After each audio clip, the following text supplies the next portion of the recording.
புடலங்காய் கூட்டு செய்யறதுக்கு நான் வந்து இப்போது ஒரு குக்கரில் பாசிப்பருப்பை ஊற வச்சு எடுத்து வச்சுருக்கேன்.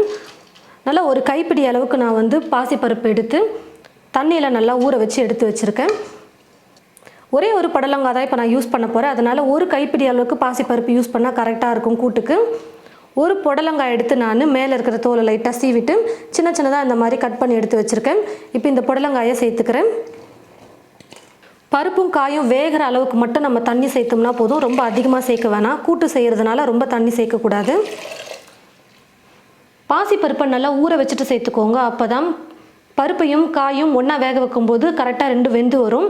நீங்கள் பாசிப்பருப்பை ஊற வைக்காமலே அப்படியே போட்டுக்கிட்டிங்கன்னா பருப்பு வந்து வேகாத மாதிரி இருக்கும். காய் வந்து பார்த்திங்கன்னா நல்லா வெந்து வந்திருக்கும். இப்போ நான் வந்து 3 விசில் விட்டு எடுத்தனா போதும், கரெக்டாக இருக்கும். பாசிப்பருப்பும் புடலங்காயும் நல்லா வெந்து வந்துடும். நான் வேக வச்சு எடுத்துக்கிறேன்.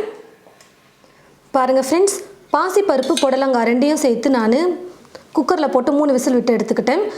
பாசிப்பருப்பு நல்லா வெந்துருச்சு, புடலங்காவும் நல்லா வெந்து வந்திருக்கு. ஸ்டவ் பற்ற வச்சுக்கிட்டு ஸ்டவ் மேலே ஒரு கடாய் வச்சுருக்கேன். கடாய் நல்லா சூடு இருந்ததும் எண்ணெய் சேர்த்துக்கிறேன்.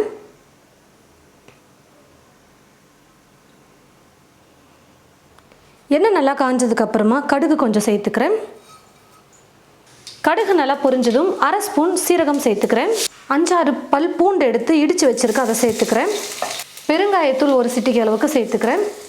ஒரு பெரிய வெங்காயம் எடுத்து கட் பண்ணி வச்சுருக்கேன். கொஞ்சம் கருவேப்பிலை எடுத்து வச்சுருக்கேன். இப்போ இது எல்லாத்தையும் சேர்த்துக்கிறேன்.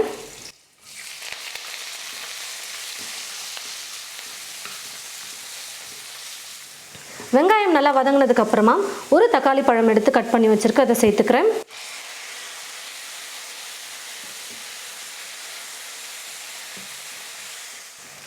தக்காளியும் நல்லா வதங்கினதுக்கப்புறமா வேக வச்சு எடுத்து வச்சுருக்கிறேன் பாசிப்பருப்பு புடலங்காய் இருக்குது பார்த்தீங்களா, அதை சேர்த்துக்கலாம். அந்த தண்ணியோடு நான் சேர்த்துக்கிறேன். நான் ஏற்கனவே சொன்ன மாதிரி கூட்டு வந்து பார்த்திங்கன்னா தண்ணியாக இருக்கக்கூடாது. இப்போ இருக்கிற தண்ணி வந்து கரெக்டாக தான் இருக்கும். இன்னும் குக்காக கொஞ்சம் கெட்டியான பதத்துக்கு வரும். அதனால் இந்த அளவுக்கு தண்ணி இருந்தால் கூட போதும், ரொம்ப தண்ணி வச்சிடாதீங்க. 1/4 ஸ்பூன் மஞ்சள் தூள் சேர்த்துக்கிறேன்.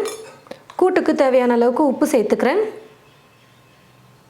இப்போ எல்லாத்தையும் சேர்த்து நல்லா கலந்து கொடுத்துக்கலாம். ஒரு 2-3 நிமிஷத்துக்கு நல்லா குக் ஆகட்டும். சேர்த்துருக்கிற அந்த மஞ்சள் தூளுடைய பச்சை மணமெல்லாம் போகணும் பாருங்கள். அதனால் ஒரு 2-3 நிமிஷத்துக்கு நல்லா குக் ஆகட்டும்.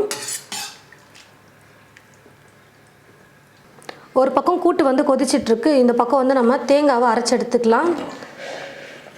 ஒரு மிக்ஸி ஜாரில் ஒரு கைப்பிடி அளவுக்கு தேங்காவை எடுத்துருக்கேன். அந்த தேங்காவை சேர்த்துக்கிறேன். கூடவே 4 பச்சை மிளகாய் காரத்துக்கு சேர்த்துக்கிறேன். தண்ணி சேர்த்து நல்லா நைஸாக நம்ம அரைச்சி எடுத்துக்கலாம். தண்ணி சேர்த்து தேங்காய் பச்சை மிளகாய் ரெண்டையும் நல்லா நைஸாக நான் அரைச்சி எடுத்துக்கிட்டேன். இப்போ இந்த விழுதை கடாயில் சேர்த்துக்கிறேன். பச்சை மிளகாய் சேர்த்துருக்கிறதுனால கொஞ்சம் பச்சை மிளகாவுடைய பச்சை மணம் போகணும். அது வரைக்கும் நம்ம குக் பண்ணிக்கலாம். குறைஞ்சது ஒரு 3-4 நிமிஷத்துக்கு நம்ம குக் பண்ணிக்கிட்டால் போதும்.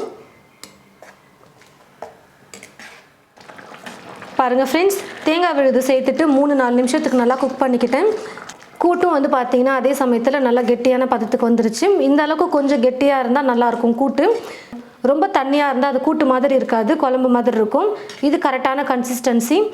கூட்டு உங்களுக்கு ரொம்ப கெட்டியாக வேணும்னு நினச்சிங்கன்னா பாசிப்பருப்பு புடலங்காய் வேக வைக்கும்போது தண்ணி வந்து கம்மி பண்ணிக்கோங்க. இப்போ புடலங்காய் கூட்டு வந்து ரெடி ஆகிடுச்சு. நான் ஸ்டவ் ஆஃப் பண்ணிக்கிறேன்.